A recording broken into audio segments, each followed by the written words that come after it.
வணக்கம். இணைந்திருப்பது இலங்கையின் முதற்தர செய்தி வழங்குகிற நியூஸ் ஃபர்ஸ்டின் மதிய நேர பிரதான செய்தி அறிக்கைகளுடன் கொழும்பில் அமைந்துள்ள நியூஸ் ஃபர்ஸ்டின் பிரதான கலையகத்திலிருந்து உங்களை சந்திக்கும் நான் ஜோடின் செந்தில்ஜான்.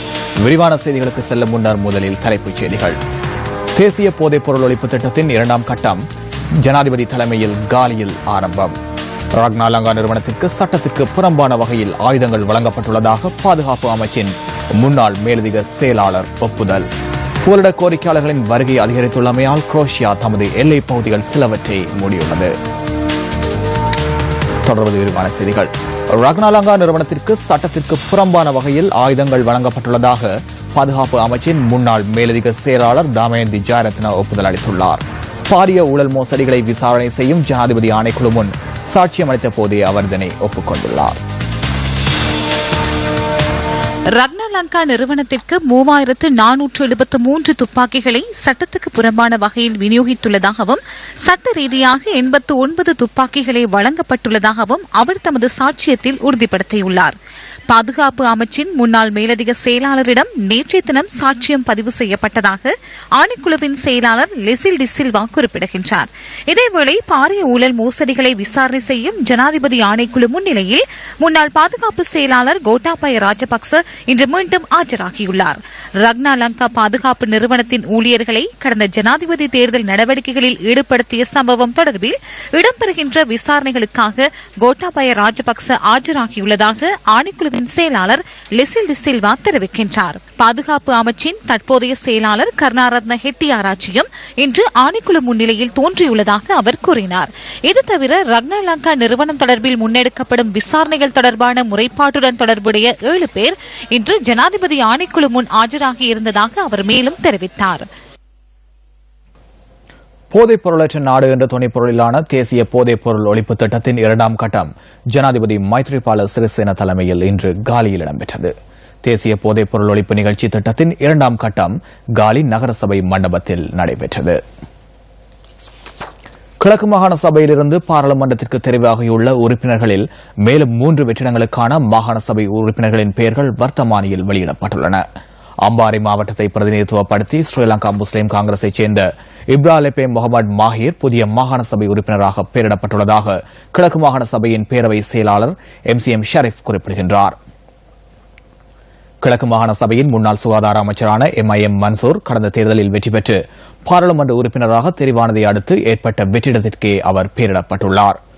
இது தவிர கிழக்கு மாகாண சபையிலிருந்து பாராளுமன்றத்திற்கு தெரிவாகியுள்ள ஐக்கிய மக்கள் சுதந்திர கூட்டமைப்பின் மட்டக்களப்பு மாவட்ட உறுப்பினர் அலிசாகிர் மௌலானா மற்றும் அம்பாறை மாவட்ட உறுப்பினர் விமலவீர திசாநாயக்க ஆகியோரின் வெற்றிடங்களுக்கும் புதிய உறுப்பினர்களின் பெயர்கள் வர்த்தமானியில் வெளியிடப்பட்டுள்ளன.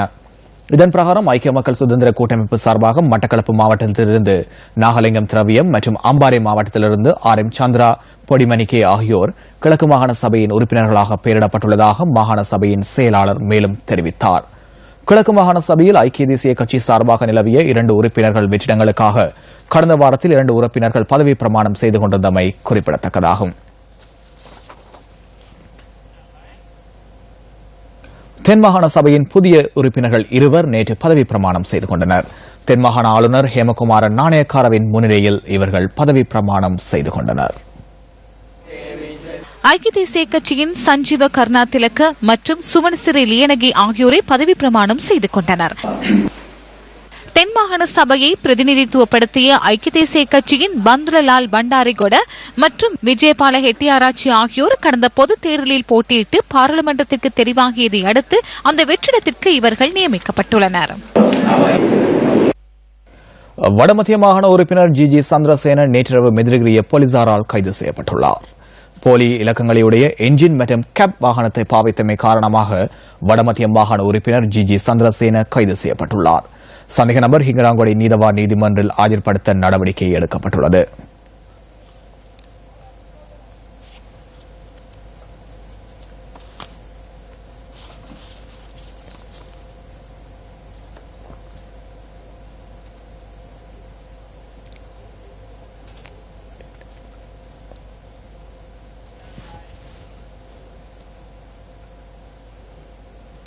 நாட்டின் சில பகுதிகளில் இடம்பெற்ற விபத்துகளில் 2 உயிரிழந்ததுடன் 2 காயமடைந்துள்ளனர்.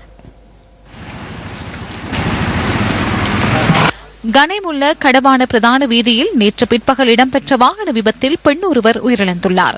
வீதியால் பயணித்த பெண் ஒருவரை மோட்டார் சைக்கிள் மோதியதில் விபத்து இடம்பெற்றுள்ளது. இந்த சம்பவத்தில் காயமடைந்த பெண் கம்பக வைத்தியசாலையில் அனுமதிக்கப்பட்ட நிலையில் உயிரிழந்துள்ளார். 56 வயதுடைய பெண் ஒருவரை உயிரிழந்துள்ளார்.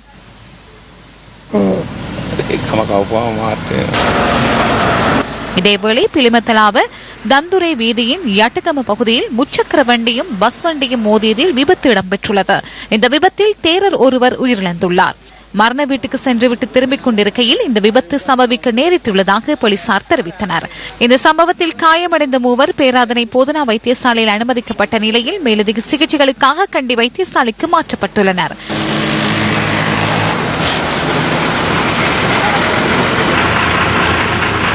இதேவேளை அபரண திருகோணமலை வீதியில் டிப்பர் வண்டியும் கண்டெய்னரும் மோதி விபத்துக்குள்ளாகியுள்ளது. இந்த சம்பவத்தில் மூவர் காயமடைந்துள்ளதுடன் படுகாயமடைந்த ஒருவர் தம்புளை வைத்தியசாலைக்கு மாற்றப்பட்டுள்ளார்.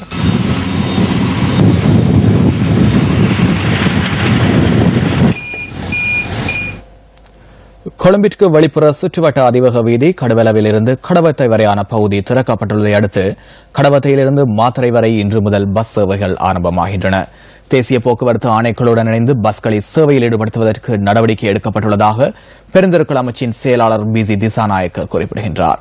இதற்கமைய கடவத்தையிலிருந்து மாத்தறை வரை பயணம் செய்வதற்காக 500 ரூபாய் கட்டணம் அறவிடப்படும் என்றும் அறிவிக்கப்பட்டுள்ளது. கடவத்தையிலிருந்து காலி வரையான பயணத்திற்கு 400 ரூபாய் கட்டணம் அறவிடப்படும் என அமைச்சின் செயலாளர் கூறினார். கடவத்தை நகரிலிருந்து அதிகாலை 5:30 முதல் இரவு 9:30 வரையான காலப்பகுதியில் ஒவ்வொரு மணித்தியாலத்திற்கும் அதிவேக வீதியூடாக பஸ்கள் சேவையில் ஈடுபடும் என்றும் அவர் சுட்டிக்காட்டியுள்ளார். இதுதவிர கடவத்தை மற்றும் கம்பஹா நகரங்களில் இருந்து பத்ரமுள்ள வரையான விசேட பஸ் சேவைகளும் ஆரம்பிக்கப்பட்டுள்ளன.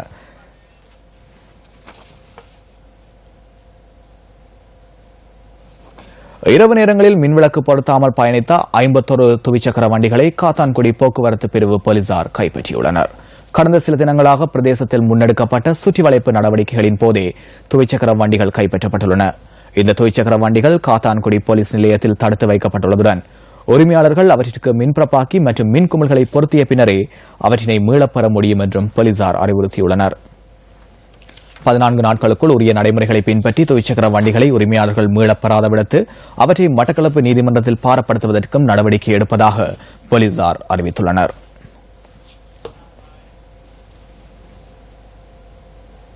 யாழ் குடாநாட்டில் நிலவும் காலநிலை காரணமாக வாழைப்பயிர் செய்கையாளர்கள் அதிக அளவில் பாதிப்படைந்துள்ளனர்.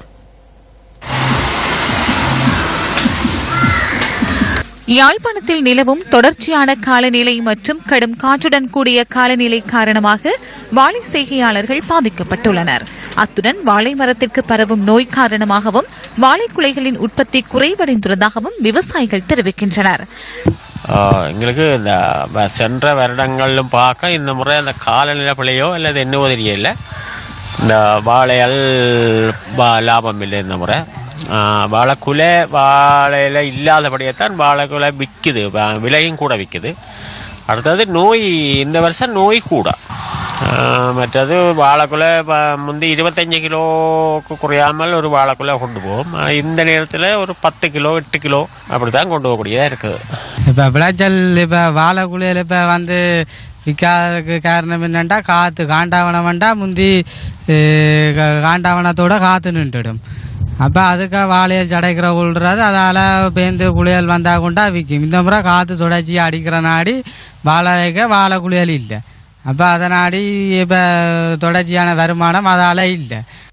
யாழ்குடா நாட்டின் அச்சுவேலி, நீர்வேலி, திருநெல்வேலி, மருதனார் மடம் மற்றும் சுண்ணாகம் பகுதிகளில் வாழை செய்கை அதிக அளவில் பயிரிடப்படுகின்றது. இதேவேளை வாழை குலைகளின் உற்பத்தி வீழ்ச்சியடைந்துள்ளமையினால் சந்தையில் அதிகளவு விலைக்கு வாழைப்பழத்தினை விற்பனை செய்ய வேண்டியுள்ளதாகவும் இதனால் நுகர்வோர் வாழைப்பழத்தினை அதிகளவில் கொள்வனவு செய்வதில்லை எனவும் வியாபாரிகள் தெரிவிக்கின்றனர். வாழைப்பழம் விலையெல்லாம் ஏற்றமாக இருக்கு, விற்க முடியாம கிடக்குது. பெரிய கஷ்டம் எல்லாம் அழுகி வந்து பாருங்க, விற்கலாமல் ஜனங்கள் வேண்ட பெஞ்சிப்படுது. நடைமுறையில் சரியான கஷ்டமாக கிடக்குது. வருமானமும் சரியான விழுக்காடாக இருக்குது. மார்க்கெட் காசு கொடுக்குறதுக்கே பெரிய கஷ்டமாக கிடக்குது. அப்படின்னா வாழைக்குள்ள விலை கூட ஒன்றும் செய்யலாம், எடுக்கலாம் கிடக்கும். எடுத்து விற்கிற அளவுக்கு ஆக்கள் வந்து கேட்டு போயினேன். சின்ன பழம் பண்ணினேன், நாங்கள் விலையை சொல்ல அங்கே சின்ன பழத்துக்கு நாங்கள் விலை கூட தான் கொடுத்து வாங்குறோம் ஒரு நாளும். ஒன்றும் செய்யலாம் கிடக்குது. தொழிலே பாதிக்கப்பட்டு கொண்டு போகுது. வியாபாரியெல்லாம் பாதிக்கப்படுறான். வாழைக்குள்ள காசு கூட கொடுத்து எடுத்தாலும் இங்கே விற்கலான நினைக்கிறது. பாதிக்கப்படுது. தொழில நல்ல கூடுதலாக பாதிக்க கொண்டே போகுது. வாழைப்பழத்தின் விலையேற்றம் காரணமாக கொள்வனவு செய்ய முடியாதுள்ளதாக நுகர்வோர் தெரிவிக்கின்றனர். விலைகள் கொஞ்சம் கூட தான். இன்றைக்கு ஒரு கதலைக்குள்ள 120 ரூபாயும் போயிருக்குது மொத்த விலை ஹோல்சேலில். இந்த சின்ன காய் 50, 60, 70, 80 அப்படி போகுது. மற்ற இதே 60, 65, 70 அப்படி போகுது. கப்பல் 150 ரூபா மட்டும் போகுது. இப்படி கொஞ்சம் கடுமையான விலை தான். அது பெருசம் இப்படி வரதான் கொஞ்சம் கடும் விலை தான். சாப்பிட்றாங்களுக்கு கொஞ்சம் கஷ்டம் தான் வேண்டி. வாழைப்பழம் விலை கூட, அதனால மக்களுக்கு வேண்டி சாப்பிட்றதுக்கு அசௌக்கியமாக இருக்குது. சாப்பிட்றதுக்கு தேவைக்கு வேண்ட மாட்டேன்னா கோயில் தேவைகள் அதுகள் கண்டால் விலை கொடுத்து கொண்டு வரும். மட்டக்களப்பு போர்தீவு பெற்று கண்ணகபுரம் கிராம மக்கள் யானைகளின் அச்சுறுத்தலுக்கு மத்தியில் வாழ்ந்து வருகின்றனர். மீள்குடியேறி ஒரு தசாப்தம் கடந்த நிலையிலும் இவர்களுக்கான எவ்வித அடிப்படை வசதிகளும் ஏற்படுத்தி கொடுக்கப்படவில்லை என்பது வேதனைக்குரியதே. மட்டக்களப்பு கண்ணபுரம் கிராம மக்கள் யுத்தத்தினால் இடம்பெயர்ந்து மீள்குடியேறி 10 வருடங்கள் கடந்த நிலையிலும் நிரந்தர வீடின்றி வாழ்ந்து வருகின்றனர். இந்த கிராமத்திற்கு போக்குவரத்து வசதிகள் எதுவுமற்ற நிலையில் மக்கள் தமது தேவைகளை நிறைவேற்றிக் கொள்வதற்காக மட்டக்களப்பு நகரிற்கு வர வேண்டியுள்ளது. வைத்தியசாலை வசதிகளின்மையால் நோயாளர்கள் மட்டக்களப்பு வைத்தியசாலைக்கு வர வேண்டியுள்ளது. எங்களுக்கு வீடு ஆமா இல்ல. நாங்கள் யுத்தத்தால பாதிக்கப்பட்டோம். யுத்தத்தால போய் நாங்கள் ஆத்துக்காங்கிட்டு போய் வந்து 10 வருஷம் ஆயிடுச்சு. எங்களுக்கு வீடு இல்லை. கொட்டி விட்டு தான் வாழ்றோம். அது கூலி வேலை செஞ்சு எங்களுக்கு வீடு கட்ட வசதி இல்லை. குடிநீரை பெற்றுக் கொள்வதற்கு நீண்ட தூரம் பயணிக்க வேண்டியுள்ளதாகவும் தமது பிரச்சினைகள் தொடர்பில் எவரும் கவனத்தில் கொள்ளவில்லை எனவும் மக்கள் விசனம் தெரிவிக்கின்றனர்.